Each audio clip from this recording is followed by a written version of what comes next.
Did you guys like Donda? Mark? 2. I only watched like part of the music video, just like the highlights. I don't understand. First I thought the set was fire. Okay. House, water, lit as fuck. Okay. What? He didn't see Why it. not? Shut up. I did. I was the first person to saw it. Of us, I was. What do you mean? I brought it up on my phone before you did. No, I was looking at it the whole time while we were in here editing. Isn't that nice? Must be nice, huh? Yeah, it must be. Yeah. Piece of shit. But no, I thought it was fire. I thought visually it was sick. I didn't hear any of the songs, and I didn't hear any song that was new. I just heard all the old songs. No, he had a couple new ones on there. I didn't even notice them. I didn't hear any clips from it, nothing. And then the sound engineers apparently all got fired. That's what people have been saying. They should. They should have. They fucked it up. Why? They fucked it up. That's right. You look like Kanye, honestly. When Kanye was standing there just fuming. So heated, standing there through his fucking microphone. Yeah. That's what I look like every weekend when Every we're on the road. weekend. Literally have Every to go weekend. through the fucking... Okay, so we thought visually it was very interesting. Obviously, the performance wasn't incredible. There were some mic issues, etc. What I'm curious about in terms of his team is like he just fires people. Who rehires all the necessary people? Yeah, I don't even Who's understand handling how all that that? works. Like he's coming up with these ideas, right? There's no way he knows how to like call all these different businesses and execute said ideas. Bro, running a stadium-sized show like that is like insane. Logistically, it's insane. So who's really doing all this and who's taking his ideas and turning them into reality? That's what I'm curious about. Yeah. He has a chief of staff. I know someone that was on that team, like a chief of staff, and then he's got like that's the creative director, that's the fashion person, that's the touring person, that's the designer. What happens when he fires everybody?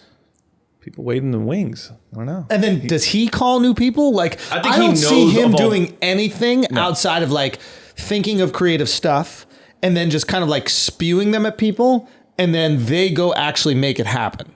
yeah, that's what I assume it is. I'm really curious about those people that can execute his vision. Well, I think it's like, you know how he's always name dropping big icons in fashion and tech and all of this? I'm sure he has his person that says, get me the meetings with all of those people on those teams. And I think he's just building up he just knows these folks, like these like lighting designers that would do that show. That was stunning. And there's people around him that I assume that just want to be around him. Yeah. Like watching the Kanye doc, it's like, bro, this guy lifted his whole life. I mean, granted, I don't know what he's doing in Chicago, but like changed his whole life, moved to New York just to follow Kanye around as like a nobody producer rapper person. Yeah. He knows all the Virgil Ablohs. Like you just know that he's got his finger there. Just And anyone would be like, yo, I'll fucking take shit from Kanye for a month to just work with him.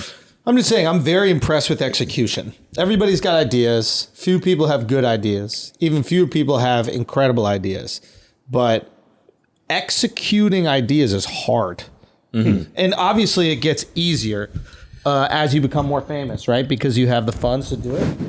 But that's what we saw on the concert. The execution of the audio side was failed. off.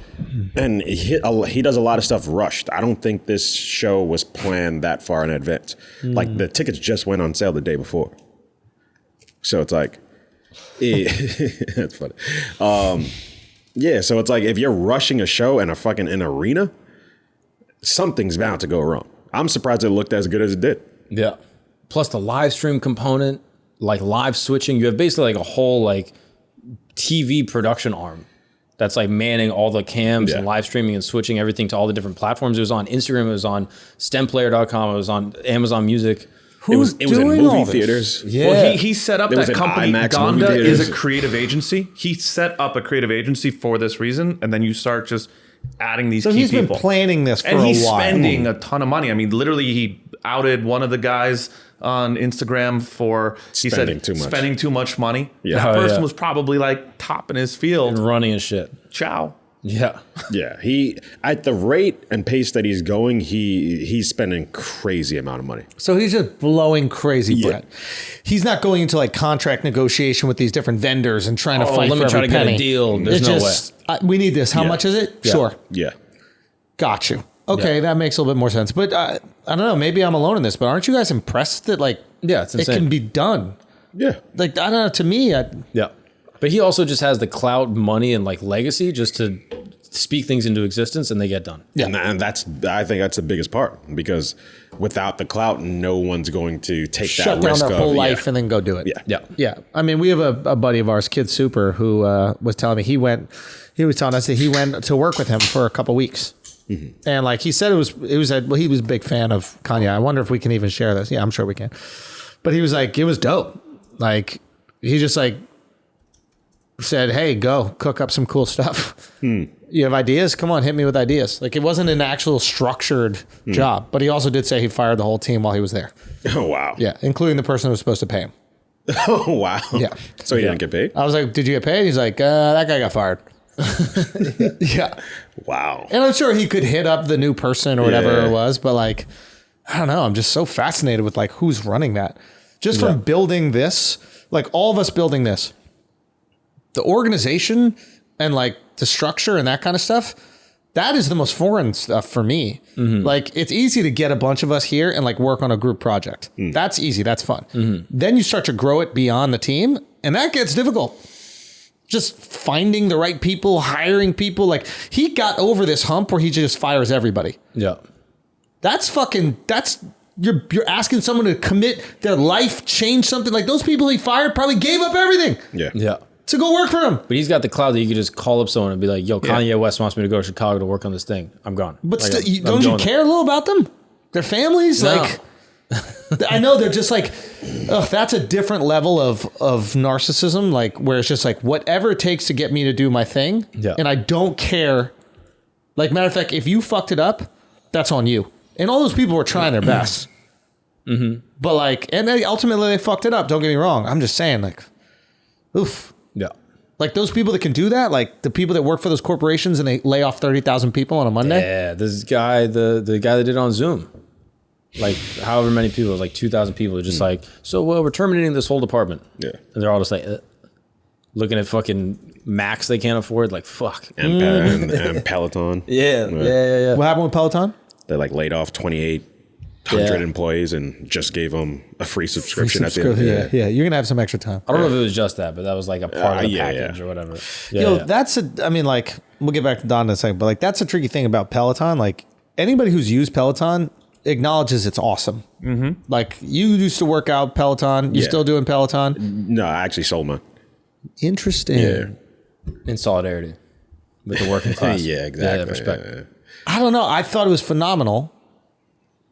I think the organization of it, the classes of it, the motivation. I mean, I'm fortunate enough where I get to like work out with a person. Yeah. But if I couldn't, like being able to have that access was just great. It's one of those things where it's like, this is a CEO problem, not a actual business problem. And that's what the CEO is, the one that came in and fired folks. Yeah, I don't know if it's a CEO problem. Go. What do you think it was hype. So many people bought it early. We're buying an overpriced piece of equipment. Like we know it's overpriced. And then eventually after having it a while, it's like, this is good. It runs great, but it's too expensive for what it is. You can get an exercise bike, attach an iPad to it, and like it's a fraction of the price. Well, that's what they also offer. Like for me, it wasn't really the bikes. It was the workout classes. I would just put my phone up on a treadmill on the road and then do the whole class from the treadmill. That's like $40 a month for... Yeah, those classes are what's added and more expensive, and then people might be financing the bike. But actually, when they pitched and got their initial investment, they sold it not as a bike company. It was literally one of the old spinning bikes with an iPad attached and says, this is a multi-billion-dollar content media company. And so that's what, like the new Pelotons, the screen turns around so it can be for the floor exercises. Yeah, I had that one. The overpriced treadmill that Andrew almost got eaten by, that doesn't make sense. I don't know how many people are buying $4,000. No, but even the bike, I had the bike that turned, and it was $28 when I first got it. Oh, you didn't buy the $60 Amazon piece that just lets you turn it on the version 1? No. Loser. Son, that one didn't have Beyonce. I'm not going to get that. That's a good ass point. Come on, bro. That's a good ass point. But like a few months later, it was down to $1,900. So the price of the bike kept dropping, and now we're realizing like, it's not worth that much. So now, do you think it's possible that the value of the company, like many companies, was inflated because of the pandemic? Absolutely. And then they built their business and expectations on that inflated price. Yes. So now we're seeing a like regression to the mean like where the actual true value is for the company, but they're freaking out like something's wrong. And it's like, fam, you were never that lucrative. Yeah. Like maybe you would grow to that one day, but of course people are going to go on Peloton when they literally can't leave their Yeah, house. it's illegal to go to the gym. Yeah. Illegal to go to the gym. And the second gyms open up, we're going to want it extra. We're back in the gym. We're working out. We're realizing how much these classes are great. We're going to our trainer, et cetera. That's going to cool off too. Yeah. So these gyms are popping now as well. They're going to get that 30%. They're going to get the 30% boost where the dip came for Peloton and these other maybe like workout, other kind of like workout exercise apps, et cetera. That's going to come back down. And then maybe Peloton comes back up. Just not as high as it was. during the pandemic. Maybe they meet in the it's just middle or gonna something. level Maybe out a more eventually. honest like evaluation of what their product and companies Yeah. worth. 100%. Because it's fucking, like, if you got bread, it is fucking convenient to just have that shit right there. You have 30 minutes. You can go in and know there's a 30-minute workout. Yeah. Like, dude. Yeah, it was convenient. It's fire. I loved it. It just once shit started opening up, it's like, forget it. gym's still better. Yeah. It is better. Yeah. Being with a person is 100% Yeah. better. But this convenience is valuable. Yeah. Yeah. Okay. But on Kanye, you should watch the doc. Yeah, I got to watch it. I got to watch You it. I should gotta watch it. It's a cool like cultural moment, like that he's like putting on all this shit, like the stem player, the music video, and then he has like the doc that's gonna drop in like multiple parts. I think over time, like as the episodes drop, there's gonna be more things that are revealed that I think will like drive convo and like eyeballs. Yeah. That I just think is like will be an interesting moment to be experiencing in real time. Okay. I'll make sure I watch it. This is going to be his Jordan doc. That but big? This is Yeah. Hoop Dreams, though. This is a different story. Yeah, but it's still, the story is different, but I think it changes people's perception of Yeah, Kanye. no, that's what I'm Yeah. saying. But go back in the like, way versus that Jordan did.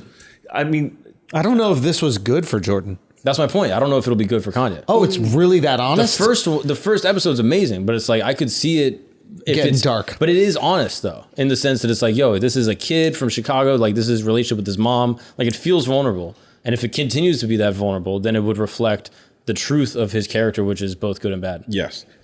So I think at the end of the day, it will be good for him because people will understand his outbursts a little bit more. Yeah, probably. And I think the Jordan doc was good for Jordan because he had a whole generation that Didn't know how great him. he was. Yeah. So even though we saw some asshole sides of him, it's like at the end of the day, it was a overall And I plus. wonder if Jordan and maybe Kanye are okay with that because they understand what it takes to be great. Yeah, So I'm they're pretty like, sure. yeah, this is the cost. Yeah. Well, you think you're just a sweetheart? Like, I'm not a politician, Yeah. right? Like Yeah. they're going, I'm a basketball player. I'm an entertainer. In order to do this at the highest level, it requires sacrifices. I'm not here to be liked by everybody. Yeah. Where a politician, something like that coming out, it would be absolutely devastating. Yeah, Jordan still has that drive in him. Like you said, at the All-Star game, he told Trying Magic, to play like, Magic. yeah, lace him up. Like, Yeah, you I'll beat see- AIDS, be me. I missed that line, He but said yeah, that shit. he He said beat that. AIDS, be me. Whoa. 100%. That's crazy. I'm But a wait, Al, do you came know for him. when this Kanye doc ends? Because if it's this guy Cootie that was following 3 him forever, episodes. no, when in his career Oh, path? journey? No, I don't. Because if it's ending before he's even with the Kardashians or before he went a little kooky, it's only going to make him look spectacular. Yeah, we don't know. oh yeah, if it's the glory days of Kanye, that Because the would director be great. is that guy Cootie that's been with him since like Yeah, the he's been with late him for a 90s, long early time. 2000s. So that's all Hoop Dreams and that's all phenomenal. Everyone's going to be a fan of Kanye. yeah. And It's just they go also into- excellent. Like in the way documentary filmmaking is like creating. Make me feel however Kanye you want. doesn't exactly. speak. The modern Kanye does not speak on this first episode. This is not him commenting. This is literally just voiceover and archival from the perspective of this guy that follows. I mean, he speaks a little, and the way he talks is so different. Like, did you notice that? Like, he's talking like Old Kanye speaks. yeah, not like new an Kanye. yeah, exactly. What do you mean by that? He just sounds like an 18-year-old kid that grew up in Chicago. Like he speaks with like a Chicago dialect. Like he's speaking it's interesting because you see the influence of like living in Chicago, but also having like academic parents. Yeah. And like how he's trying to deal with that as like a person. I don't know. It's just really interesting. He also had a retainer in his mouth the whole time until the accident put a fucking bar through his mouth. yeah. Oh, he had a retainer Yeah. before. Before the accident. yeah. You think that accident, now that we know like the effects of CTE and that kind of stuff, you think the accident has done something to his mental health? I think it was a maybe. jaw break, but did it break I mean, his... but dude, in it order breaks to jaw, you get To head trauma. create enough force to crack your jaw, your brain is going to shake in your skull, Yeah, right? if you're I already didn't think predisposed I never thought to about that. mental health issues, like having CTE can perpetuate and like exacerbate that. Is that right? I think so, yeah. Like if wow. you're predisposed to that type of thing, like head trauma can, because some people Can get a bunch induce of it. bunch of head injuries, and like the encephalopathy doesn't actually manifest the same way. I think also the death of his mother that we all know. I think you was just fake. made that shit up. I think you just made that It shit up. sounded so good where we're like, encyclopedia or something like that. He didn't What know does what the CTE fuck he's stand talking for? about. That's the end part. That's the E. No, Yeah, that's dude. when your head turns to Swiss cheese. That's not what CTE stands for. I thought it did. No. I thought it said for chronic traumatic encephalopathy. Yep. But what does it actually mean? Chinese terrorism, Encephalopathy. encephalopathy. that's what it really stands Gotcha. for. Okay, Yeah. my bad. Fucking sellout. Makes sense. Wait, what? But yeah, Kanye Dog is fire. You should watch it. Yeah, we always talk about that with Antonio Brown. We talk about those with these athletes. I wonder if there's something that happened. I mean, that's like a huge accident we're talking about. Yeah, they cover the next episode. I don't actually know how bad it was. Massive brain damage, probably. What up, people? You just watched a clip from our weekly Patreon episode. You can support the Flagrancy. You can support this unapologetic, unfiltered, uncensored content that we drop weekly on our Patreon at patreon.com/flagrant2. You want to go join? You should, because it's the top 10 Patreon in the fucking world. That's right, for good reason. Go check out why at patreon.com/flagrant2. All right, peace.